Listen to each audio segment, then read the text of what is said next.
برکتن ایسرہ مؤونتن او کما قال علیہ الصلاۃ والسلام۔ الحمدللہ ہماری یہ تقریب اللہ کے گھر کے اندر مسجد کے پاکیزہ ماحول میں اور نسبت بھی نکاح کی ہے۔ ہمارے بہت محبوب دوست ہیں شیخ امجد صاحب، ان کے صاحبزادہ ہیں محمد مناف کو، اور ادھر میرے بہت ہی محبوب دوست ہے حضرت مولانا فضل محمود صاحب رحمۃ اللہ علیہ، ان کی صاحبزادی ہے اور نسبت نکاح، اور نکاح خود جو ہے تو شرعی لحاظ سے بہت بڑی عبادت ہے۔ شریعت اسلام کے اندر جہاں اسلام کا حصہ عقائد ہیں، عقائد و نظریات کے بعد عبادات ہیں، پھر معاشرت ہے، اخلاقیات ہیں، اسی کے اندر معاملات کے اندر نکاح آ جاتا ہے۔ حضرات فقہاء رحمہ اللہ فرماتے ہیں کہ نکاح من وجہ عبادت بھی ہے اور من وجہ معاملہ بھی ہے،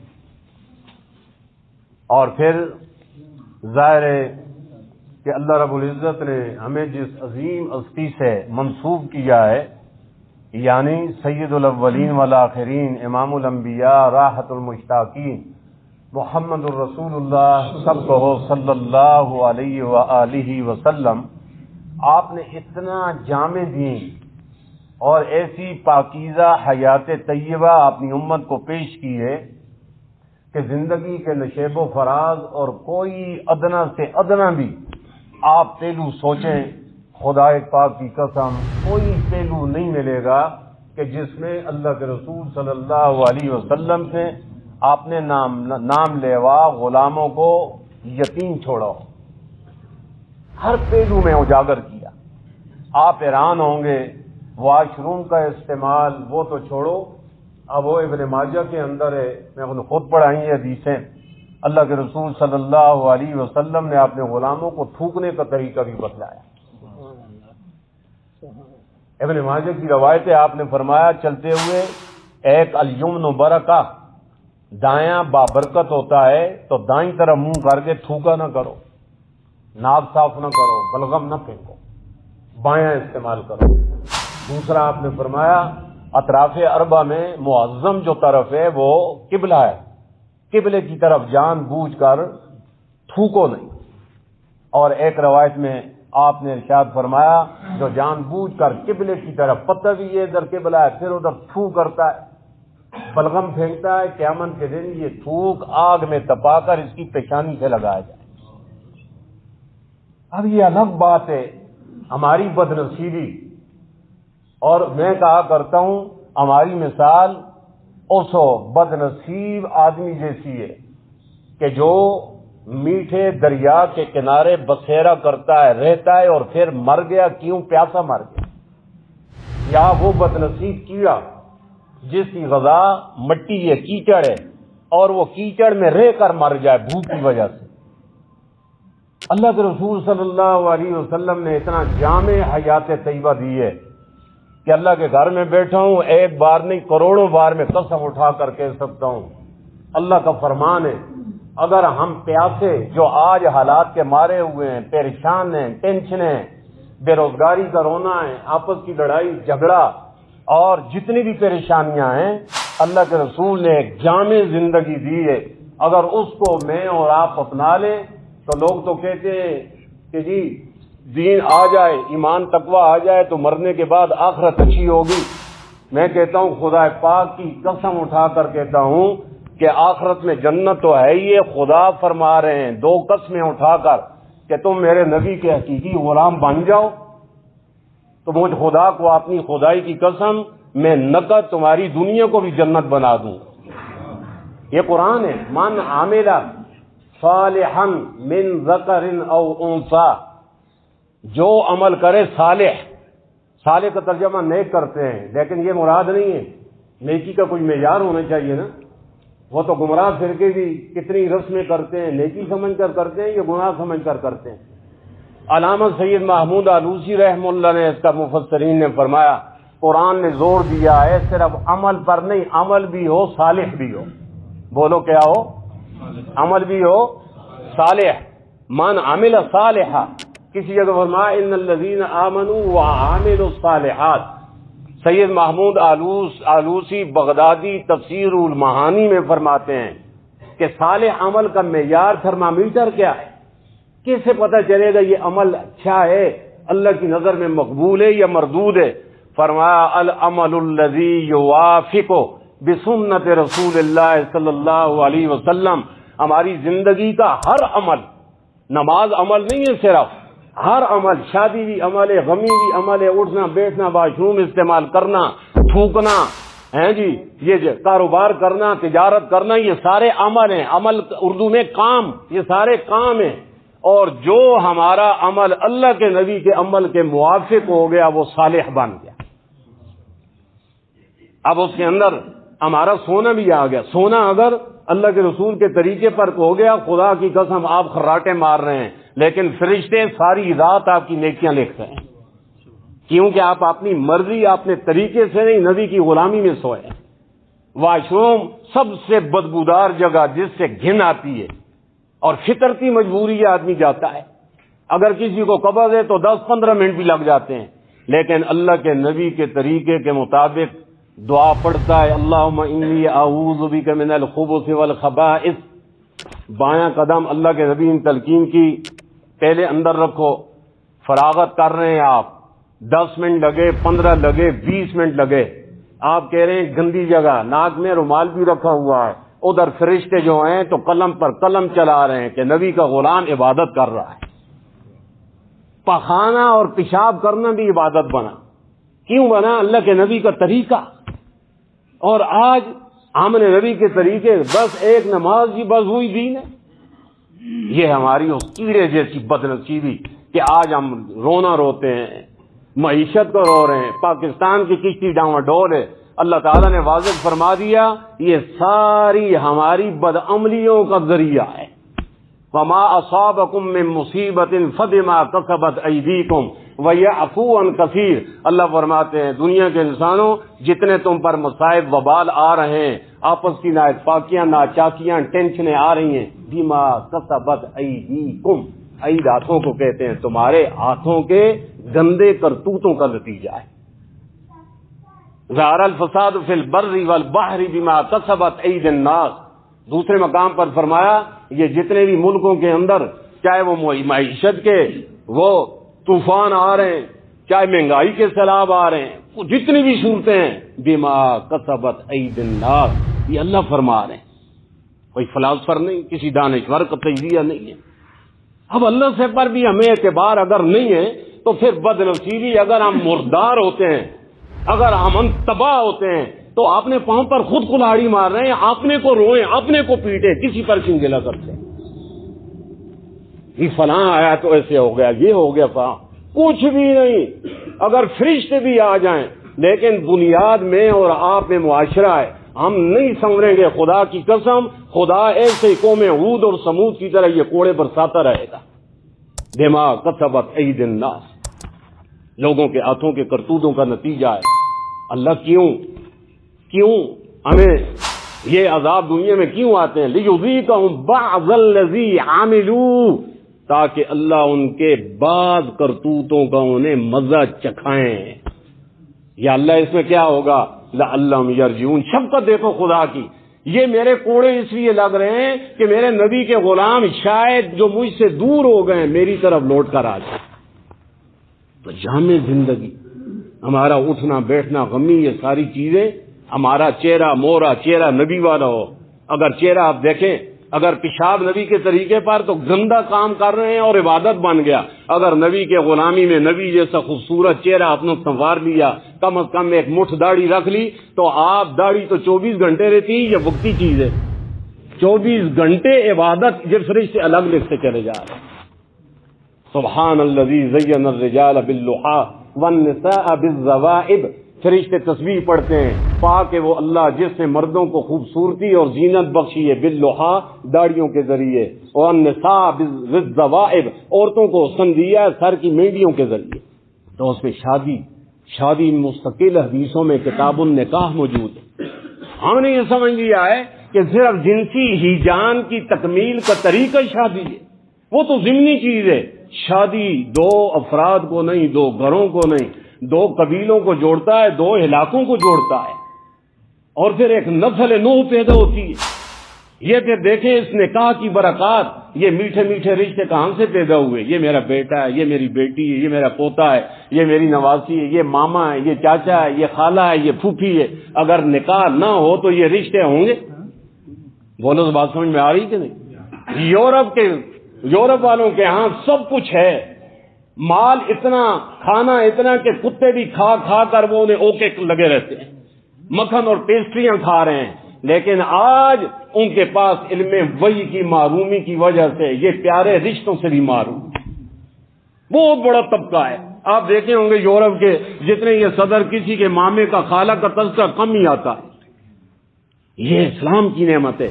اللہ کے رسول صلی اللہ علیہ وسلم نے، مختصر کر رہا ہوں، بخاری اور مسلم کی روایت، ابو ہریرہ فرماتے ہیں میں آیا، اللہ کے رسول صلی اللہ علیہ وسلم نے مجھے نصیحت کی اور فرمایا ابو ہریرہ کان کھول کر سنو، تنکح المرأۃ لاربع، عورت سے نکاح، عورت کا انتخاب 4 وجہوں سے کیا جاتا ہے. اب وہ 4 طریقے کیا نبی نے بتلایا. ولمالہا، کچھ لوگ ہیں جو صرف مال دیکھتے ہیں، بھئی تکڑی سامی ہو، ملک صاحب، چودھری صاحب، آفیسر صاحب، ذرا سامان لڑکی زیادہ لائے.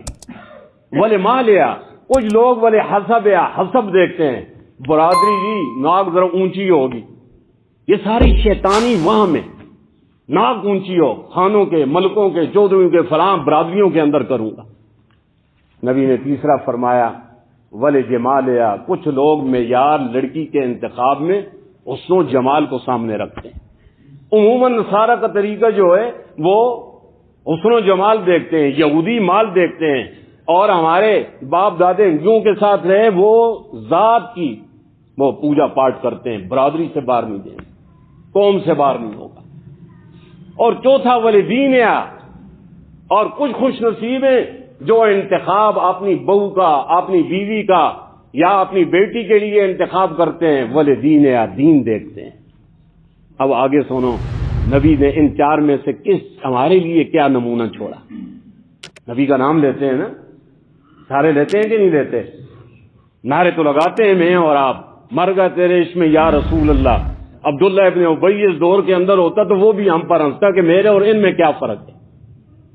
کتنا عمل کرتے ہیں میں اور آپ. دیندار آٹے میں نمک کے، یہ بھی ملا کی دوڑ مت سے تھا، غمی شادی میں یہ بھی آزاد ہے، نہیں جی وہی ساری رسم و رواج کے پابند.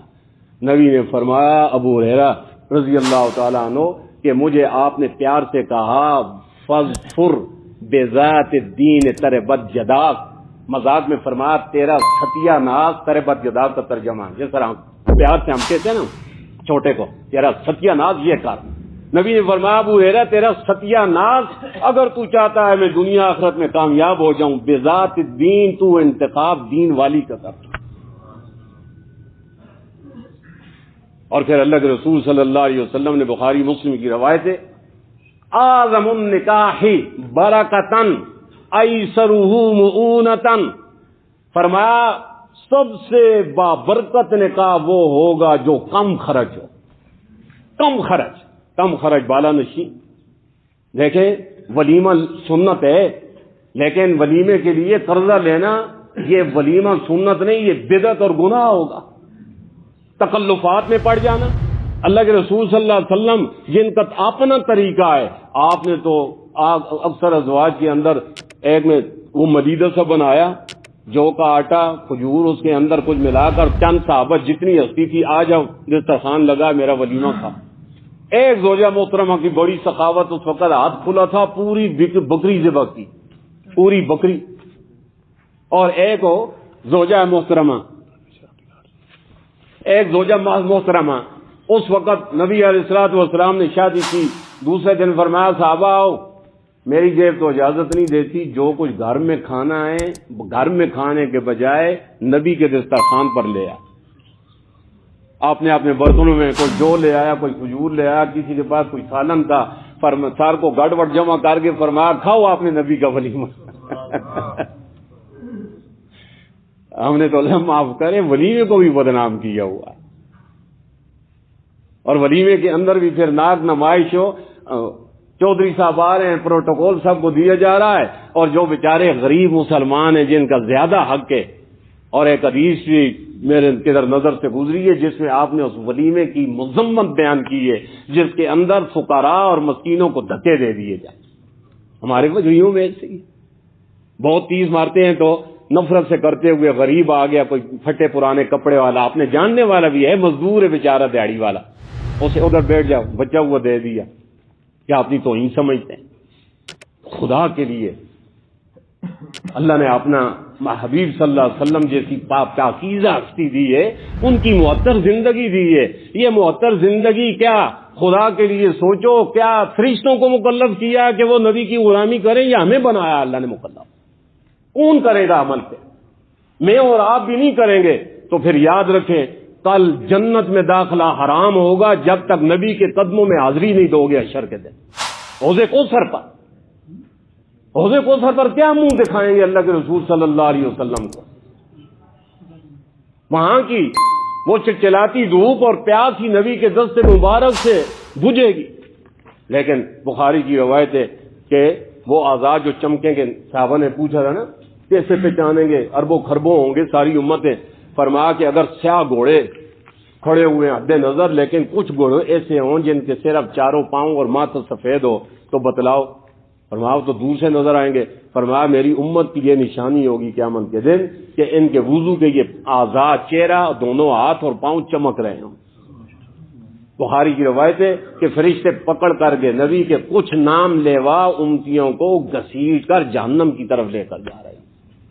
اللہ کے رسول فرماتے ہیں کہ میں دیکھوں گا, تڑپ اٹھوں گا, حوض کوثر پر ہوں گا, میں کہوں گا فرشتو تعالو تعالو الیہ, ادھر آؤ ادھر آؤ, یہ میرے غلام ہے, دیکھو نا ان کا چہرہ وضو والا چمک رہا ہے, ہاتھ پاؤں چمک رہے ہیں, ادھر آؤ, یہ پیاسے ہیں, میں اپنے دست شفقت سے ان کو پانی پلاؤں.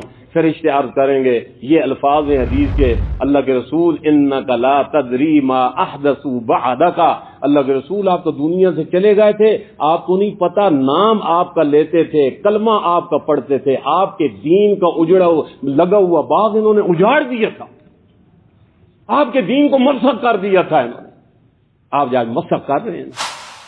اول تو کتنا امت کا طبقہ ہے جو نماز پڑھتا ہے, اور اگر نمازی ہے او جی دیندار ہے جی, بس سنگو صلاۃ کے پابند ہے. اس ظالموں, ہاتھی کی دم پکڑ لو تو کہو کہ ہاتھی میرے قبضے میں آ گیا.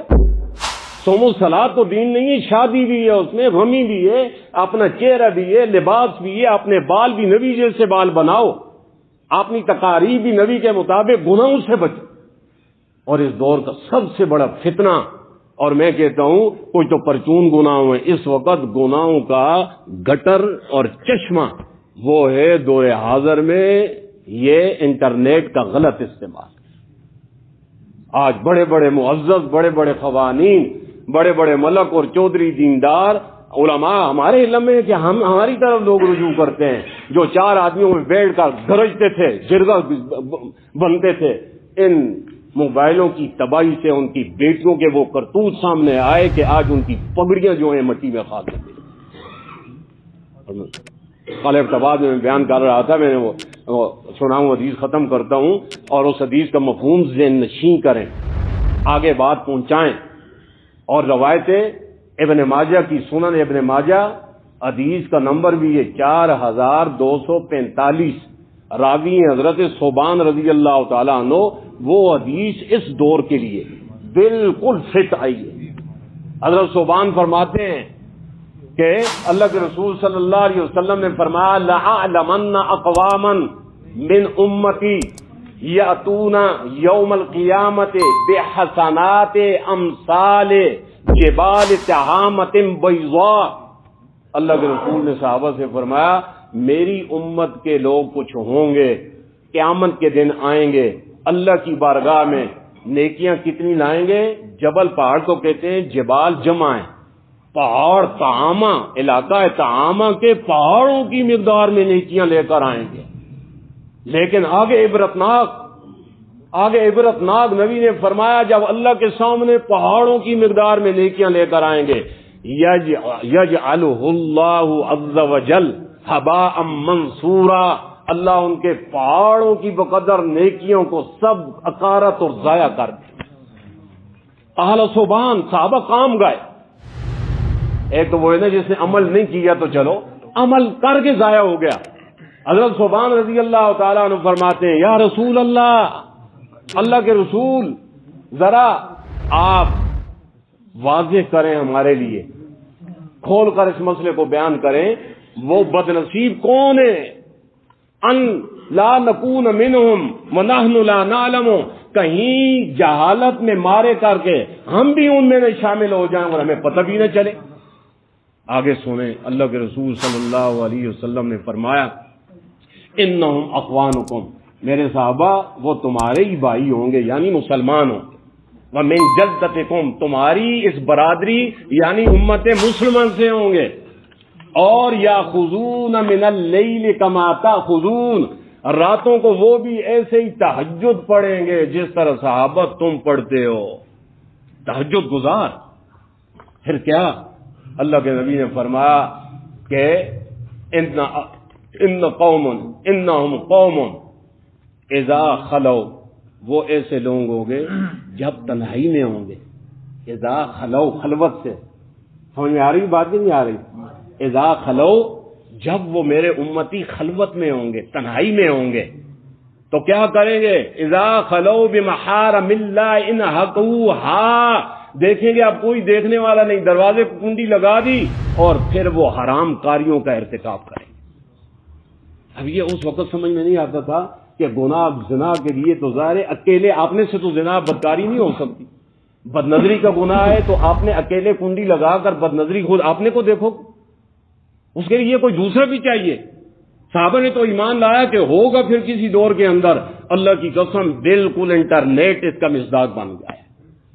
اب حاجی نمازی اور اچھے اچھے لوگ جو تہجد گزار بھی ہیں لیکن اپنا جامع اور اپنا چہرہ مورا یہ انہیں روکتا ہے گندے کام کرنے سے، لیکن دیکھتے ہیں رضائی اوپر داخل کر لی، یہ کنڈی لگا لی، اب تو کوئی دیکھنے والا نہیں ہے، بٹ انٹرنیٹ کھول لیا، گوگل ہے یا یہ جتنے بھی شیطان چرخے ہیں، اور پھر یورپ سارا ننگا دیکھ رہے ہیں، گندی لڑکیاں دیکھ رہے ہیں، فلمیں دیکھ رہے ہیں، ڈرامے دیکھ رہے ہیں، اور سارے گٹر ہی گٹر یہودوں نے سارا کی وہ چیزیں سامنے آتی ہیں، اور یہ ظالم وہ بد نصیب ہیں کہ نبی نے فرمایا یاتون بیوم القیامہ، کہ نیکیاں لے کر آئیں گے کتنی کام سال جبال تہاموں کے پہاڑوں کے برابر، لیکن اللہ تعالیٰ ان کی نیکیوں کو اڑتا ہوا غبار کر دیں گے، ضائع کر دیں گے۔ اس لیے اس دور کے اندر خدا کے لیے اپنے آپ پر بھی، اس لیے میرے استاد محترم شیخ الاسلام مولانا تقی صاحب نے تو باقاعدہ بیانوں میں یہ فتویٰ دیتے ہیں کہ جسے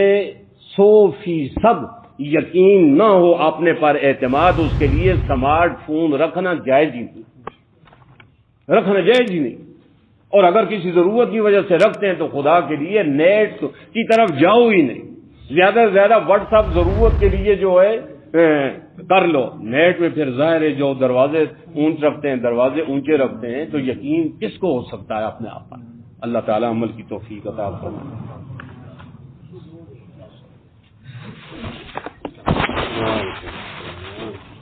محمد مناف بھی سامنے ہے، اچھا